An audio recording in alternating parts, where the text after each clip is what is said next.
I think it's full of fun, it's full of stress, and it's very busy. I live, from the moment I get up in the morning, I think it's, like I told you, I hit the gym, get in my personal family time, get a bit of reading in, and then the work day is extremely busy, full of trying to solve difficult problems. She was a candidate looking to move, and we were from the same city in Vancouver, in Canada. So they asked me, if you're going home for your annual leave, can you speak to this candidate who's a little bit nervous about coming? So I met her before she actually made the move, and I knew at that time, I was like, this is going somewhere. So pursued it from day one, let's say.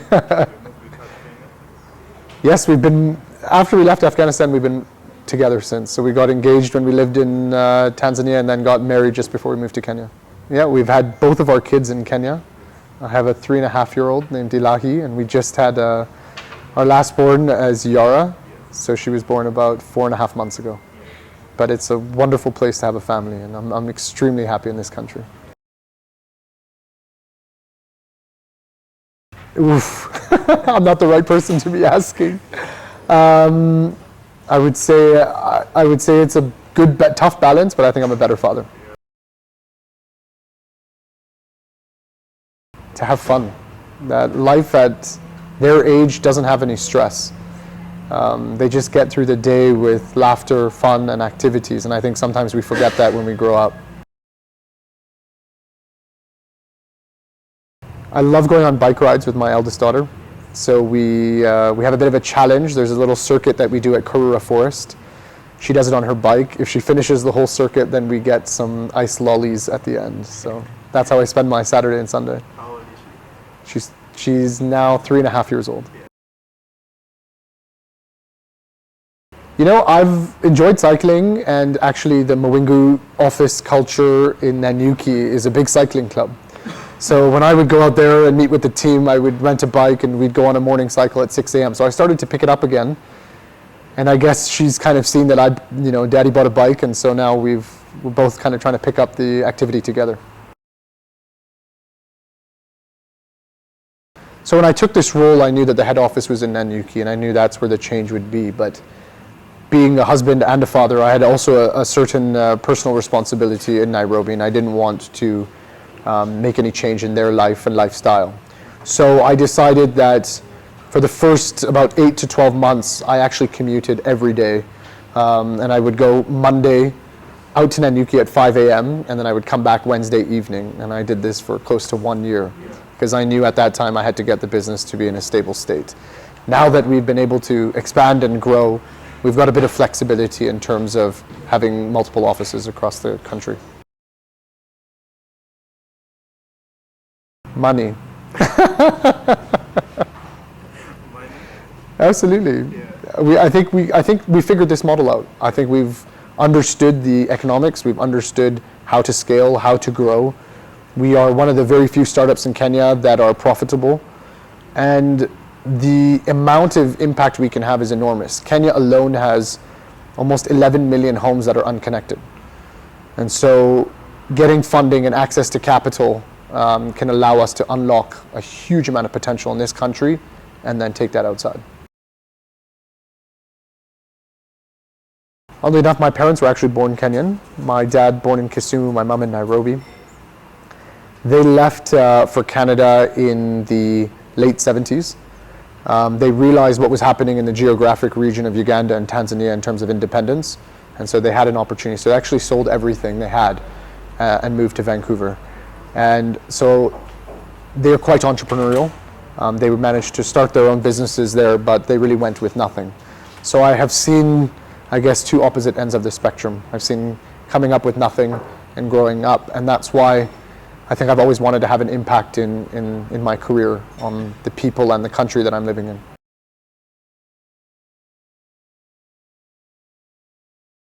It's a tough one. So they often ask me, we left everything in Kenya to educate their kids, us in Vancouver, and all we've done is come back. Yeah, exactly. But oddly enough, I've never worked a single day in Canada. The day after I graduated, I moved and I haven't been back.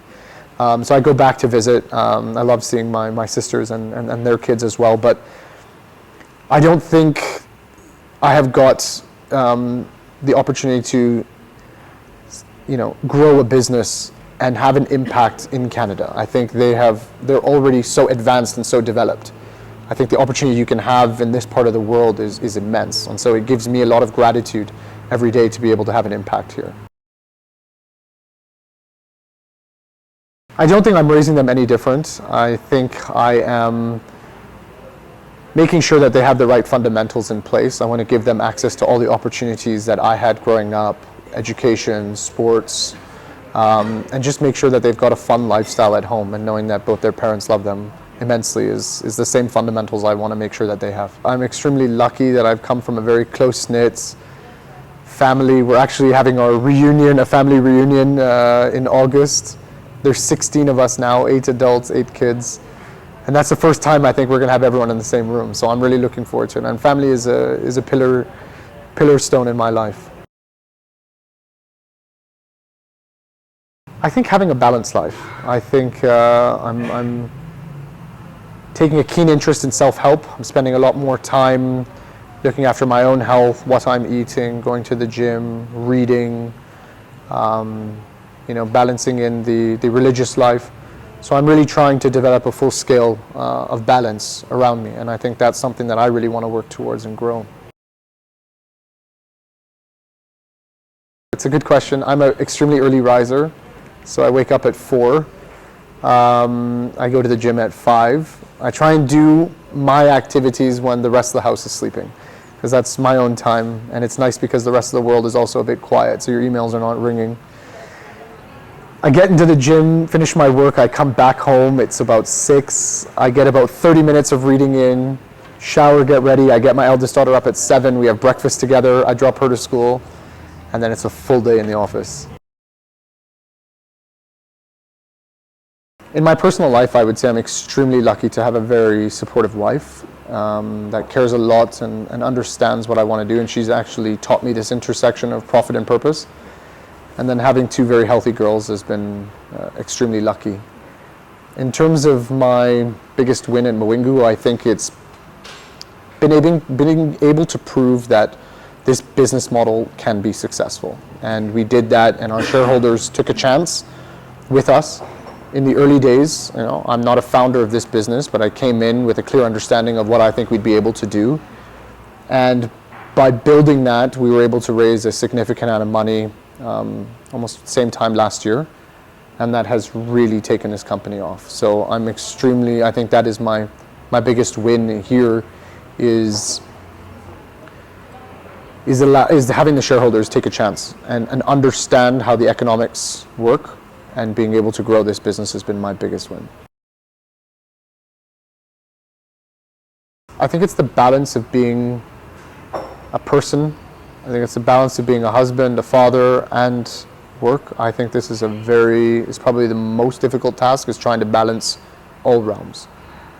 I struggle with it. I'm trying to get better at it. I think I've improved, but it depends who you ask that question to. You'll get a different answer.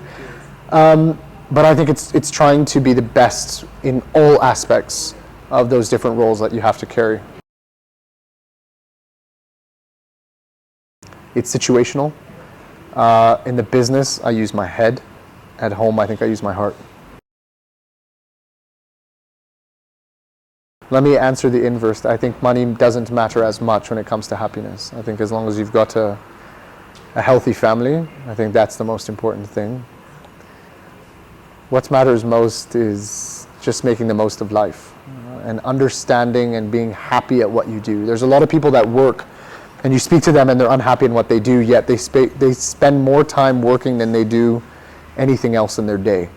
So for me, I think you've got to be happy, and I certainly am doing what I love. I think I spent 12 years in corporate, in telecoms, and those corporate days, I don't think that the impact of the work I was doing was really felt. I think moving to Mwingu, I've been able to feel the impact. So I apologize to myself for not finding my happy space earlier in my career. I think it's my faith. I am a Muslim. I'm extremely proud of my religion, who I am, and I often don't get the ability to talk about it. I think it's grounded me as a person. It's given me faith, and I think that's a really important part of my life. It's not just about the money.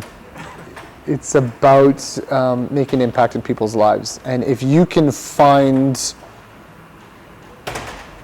the measure and manner to do both early in your life, I think you'll be extremely happy. And I think there's a lot more to work than a salary. I think you've got to work for a company that respects that has the same purpose-driven identity, I think is extremely important. And I think the earlier people find that out, the happier they're going to be in their life. Don't let the title go to your head. The title is something that you should put on when you walk in the door and leave when you walk out the door. And you shouldn't carry that around with you. And I think that's the other thing that I've really learned is, though you might be the CEO, you need to share the successes with your team. And I often feel like my senior management team is very strong, but often it's my face in the limelight, and I would like to open that up to them and allow them, because at the end of the day, that's the workforce behind the success that we're having. Laughter, I think. Yeah, love going out with friends and having a good time, and laughter brings a lot of happiness, and I think that shows a lot of appreciation. You know, I love any advancement, whether it's your new headphones or a new phone or new TV, new gadgets. I think try and look at something that's trending. It doesn't need to be pricey. There's sometimes quite, I would say, affordable new technology that's coming out. And I think just being at the forefront of all of that would be exciting. Nyayo House, to get my work permit stamped. There you go. Improvements that need to be made in our systems. I suffered a miscarriage with our family, and I think realizing that news was the hardest news I've ever had to hear.